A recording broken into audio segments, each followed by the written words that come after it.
His name is Adolf Hitler, and this is his biography.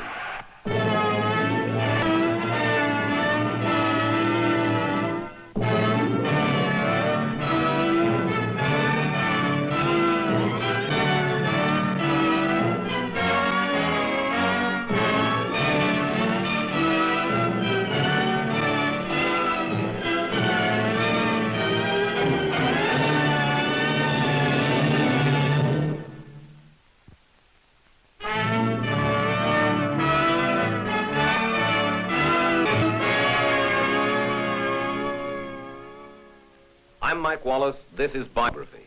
Our story, Adolf Hitler. When Adolf Hitler threatened to unleash the Second World War, great nations shuddered. They feared that civilization itself would be destroyed. But one of Hitler's top admirals knew better. He said on the eve of the war, "This means only the end of Germany." And he could have added, "This means the end of Adolf Hitler too." This is the story of how Adolf Hitler raced to his own destruction.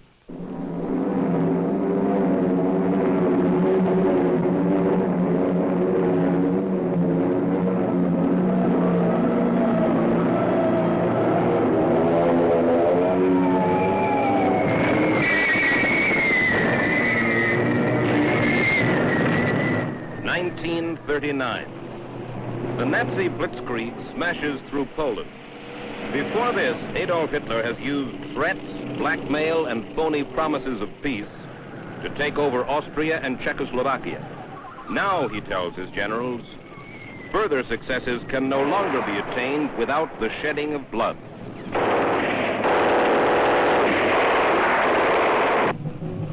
Hitler meets with his high command after the swift fall of Poland. He says, "No one has ever achieved what I have achieved. The fate of the Reich depends only on me." He commands that the German armies march across Europe. France and Great Britain, he says, will be conquered. But Denmark, Norway, and Holland must come first. Hitler now unleashes devastating mechanized warfare upon them. And the three little nations are overwhelmed in the early spring of 1940. Then the Nazi panzer divisions push into Belgium, where they are challenged for the first time by French and British troops. The war is now engulfing all of Europe as the Allied armies wither under the German attack. Over 300,000 French and British troops retreat until they're trapped on the beach at Dunkirk, their backs to the English Channel. Hermann Goering, chief of the Luftwaffe, wants the glory of annihilating the surrounded troops at Dunkirk. He asks Hitler for permission, and he gets it.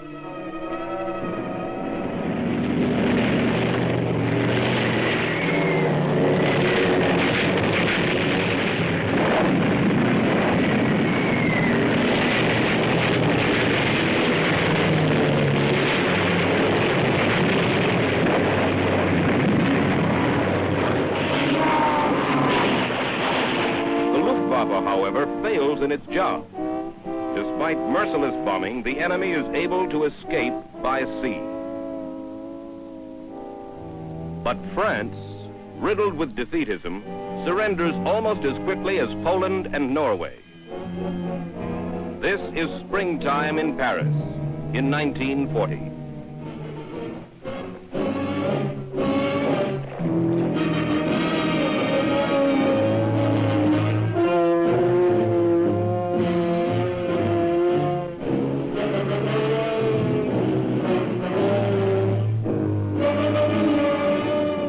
Hitler humiliates the French, forces them to sign an armistice in the same railway car in which Germany had surrendered after the First World War. This scene was witnessed personally by a correspondent, William L. Shirer. Hitler's face, he writes, is afire with scorn, anger, hate, revenge, and triumph. Hitler calls this the greatest and finest moment of my life.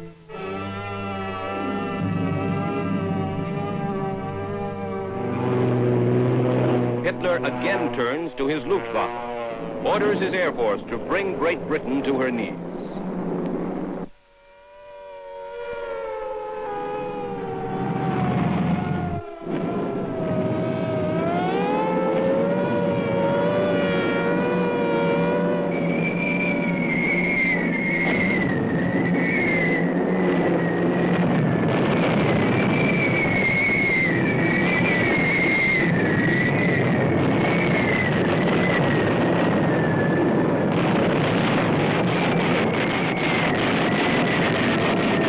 For long months, the tiny island, fighting alone, reels under the Nazi blitz.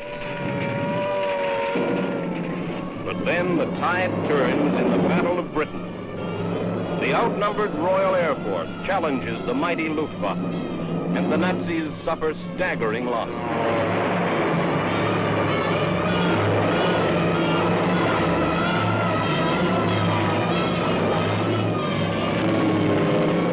The RAF saves Britain.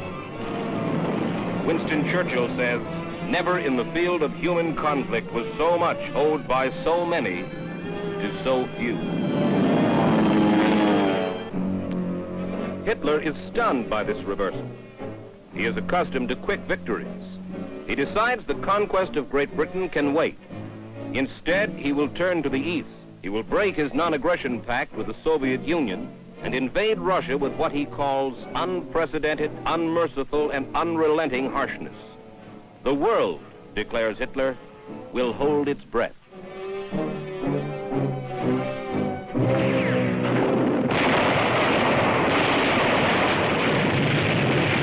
His German army is slashed through the Soviet Union, surged toward Moscow and Leningrad.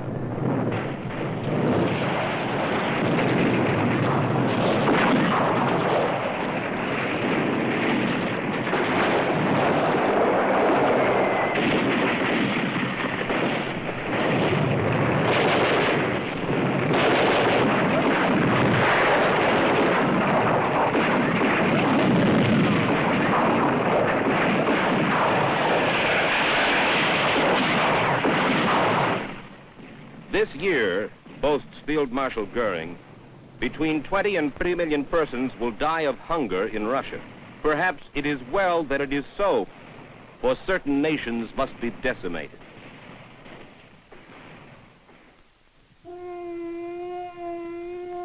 This is Berchtesgaden, the mountain retreat in the Bavarian Alps, where Adolf Hitler escapes the savagery of war and spends tranquil interludes with his mistress, Eva Braun. She had been a shop girl when Hitler met her during his early rise to power. Few people in Germany know anything about her, for Hitler hides her from the public. When Hitler is away, she divides her time between her two main interests, popular novels and physical culture.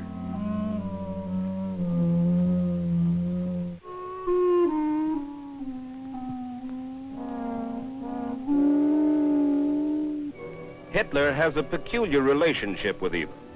He boasts to her of other romantic conquests. He forbids her to dance or sing in his presence. he drives her to attempt suicide twice. An ardent movie fan, Eva has a crush on the American actor Robert Taylor. She possesses what one observer calls a bird-like mind. And this does not displease Hitler, for he has told a friend, the greater the man, the more insignificant the woman. Adolf Hitler fancies himself a music lover. His favorite popular song, which he frequently orders his butler to sing for him at Berchtesgaden, is "Who's Afraid of the Big Bad Wolf?"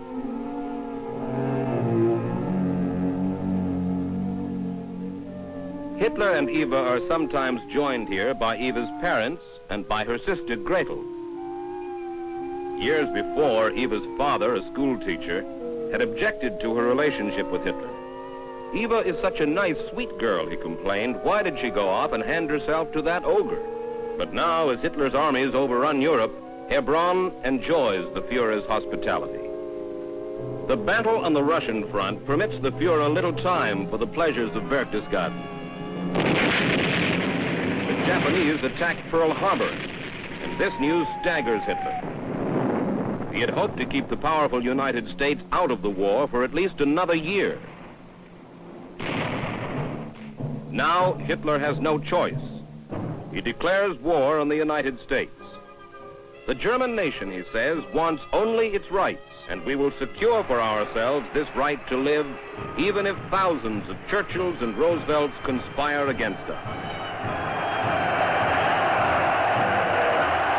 The conqueror who ordered his Luftwaffe to slaughter defenseless civilians must now face the combined might of Great Britain, the Soviet Union, and the United States.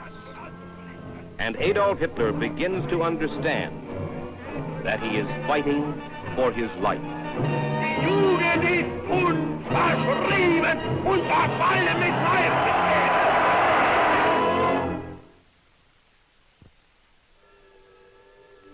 Adolf Hitler is fighting on two fronts, in the Soviet Union and in North Africa. The pressures of war have begun to take their toll. His hair is turning gray. He tells his friend Goebbels that he suffers attacks of giddiness.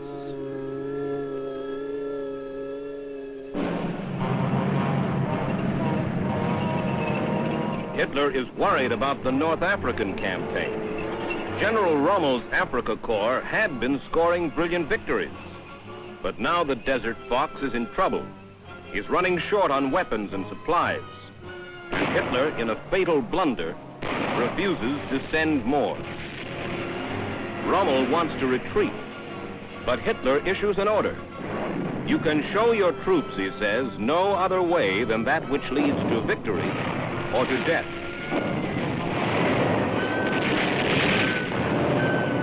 Germany loses this duel in the desert, and this is the beginning of the end for Adolf Hitler.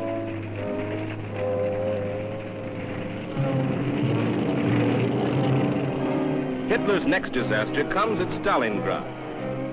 The Red Army and the Russian winter take a staggering toll on the German army. Hitler's commanding general sends him an urgent message. Troops without ammunition, further defense senseless, collapse inevitable. But Hitler replies from his headquarters in Germany, surrender is forbidden. Hold positions to the last man. When he learns that 90,000 Nazi soldiers have surrendered at Stalingrad, Hitler says they should have shot themselves with their last bullets.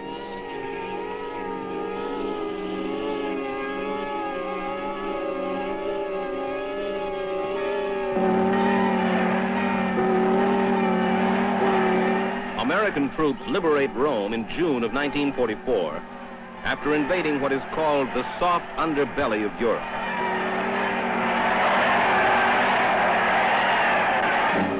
Hitler prepares now for the Allies' next blow, which he expects somewhere along the English Channel on the coast of France. He is confident that the German army can easily repel an attack.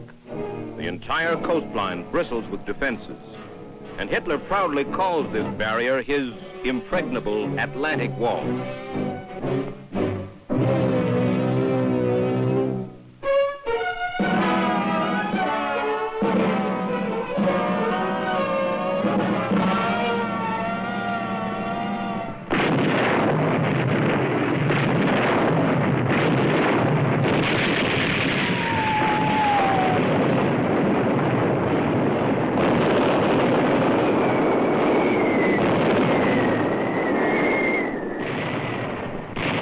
D-Day, the 6th of June, 1944. The invasion at Normandy.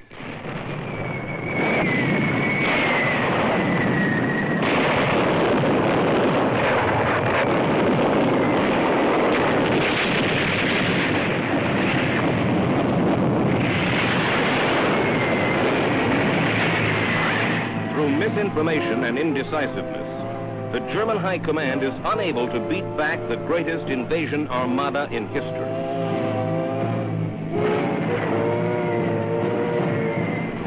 In the middle of that fateful day, Hitler, at Berchtesgaden, is given a briefing on the invasion. He issues a ludicrous command. The invaders, he says, must be driven into the sea not later than tonight. But in the days that follow, more than 300,000 Allied troops come ashore.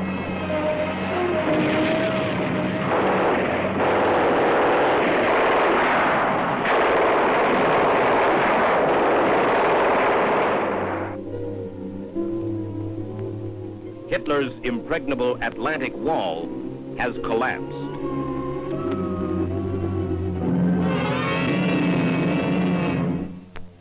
The Fuhrer holds a high-level meeting shortly after D-Day. He doesn't know it, but a clique of German officers are sick of the war, disgusted with Hitler, and they plan to assassinate him that very afternoon. A war hero has planted a time bomb in a briefcase just 6 feet from Hitler's legs. Another officer, however, has accidentally moved the briefcase away from Hitler.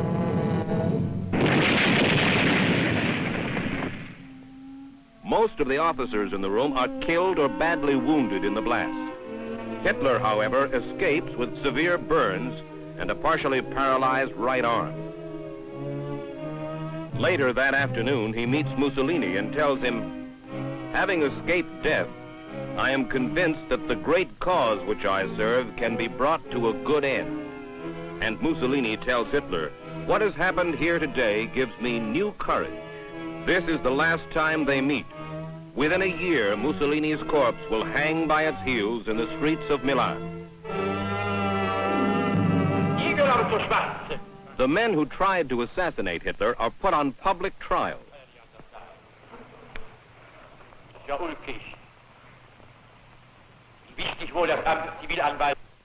They are tormented by the prosecutor, by their own defense attorneys, and even by the judge, who will be described later as a vile, vituperative maniac. Feines Früchtchen. Ja, feines Früchtchen. Sie haben gewartet, bis man die Dienstverpflichteten. Und zwar, wo sind sie hingegangen? Chemische Erzeugung, haben keine Ahnung von Chemie. Werden Sie lieber eine Knarre in die Hand genommen, werde ich auf dumme Gedanken gekommen. Aber natürlich, Sie haben ja bestätigt, dass Sie KV sind. Also, und werden Sie hier nicht unverschämt. Mit Ihnen werden wir fertig, Firma. Sie sind nicht berufen, hier Sie ein Urteil anzumaßen, wo Sie nur dazu da sind, sich auf die Äußerung, auf die Verräter. The defendants explain that they wanted to kill Hitler to put an end to Nazi atrocities. Und aus dieser Zeit heraus ein vielfaches Hin und Her in der Einstellung gegenüber den Polen praktisch erlebt habe. Das ist eine wesentlich gedacht an die vielen Morde. Don't get arrogant, says the judge. We'll do away with your kind. Ja, also OKH, sagt er auch einfach. The judge calls them tramps and traitors. Hitler orders that the conspirators be hanged like cattle by piano wire attached to meat hooks.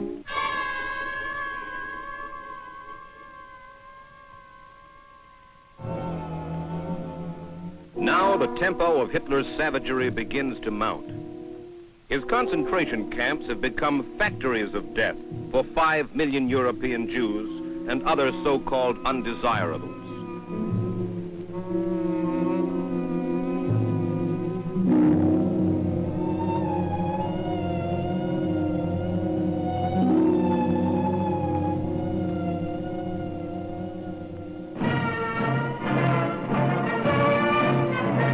Most of the German people are callous to the carnage going on in their midst.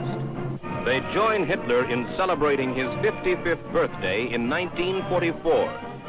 Most of them will follow him blindly until the very end. The Allied armies are closing in on Hitler's Third Reich. The British and Americans from the west, the Russians from the east. Hitler is trapped.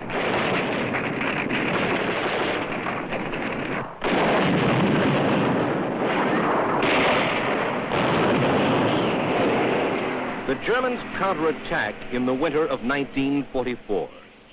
This Battle of the Bulge is Hitler's last desperate gamble. He says, "We shall yet master fate."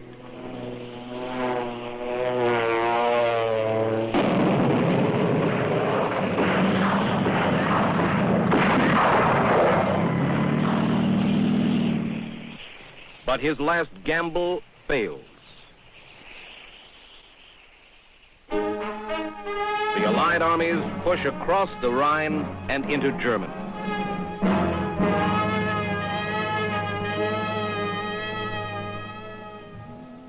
Hitler establishes new headquarters in an underground bunker at the Chancellery in Berlin, where he will finally marry his mistress, Eva Braun. He has already had several nervous breakdowns, and a German officer says his face and eyes give the impression of total exhaustion. All his movements are those of a senile man. The Red Army penetrates the outskirts of Berlin, only a few miles from Hitler's bunker. Below ground, Hitler writes his last will and testament. Then the Fuhrer reflects on all he has done and calls it a glorious and heroic struggle. "I die," he says, "with a joyful heart." A Soviet cannon barrage demolishes the Chancellery above his bunker.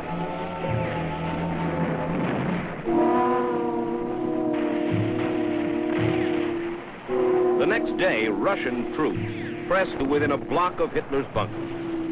And as the street battle rages, Hitler and Eva Braun retire to a subterranean room. With the clatter of machine gun fire in their ears, Eva Braun takes poison, and Hitler puts a revolver to his mouth and pulls the trigger. Behind the shattered walls of the Chancellery, the bodies of Adolf Hitler and his bride are burned.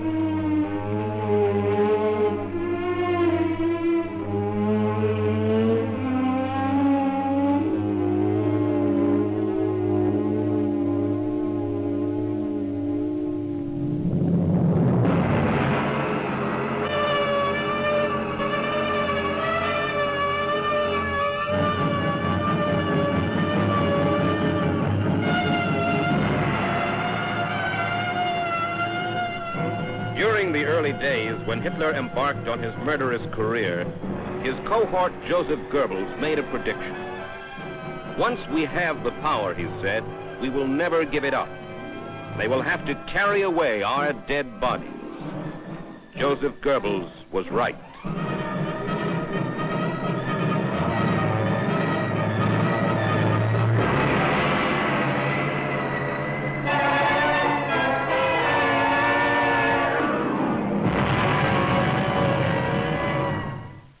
Despite all his power, Adolf Hitler was a failure from the beginning. He failed as a politician because he appealed to the worst in people. He even failed as a conqueror because he conquered only weak or demoralized nations. Like all evil men, he was a success only at destruction. And in the end, Adolf Hitler destroyed his nation and himself. Mike Wallace for Biography.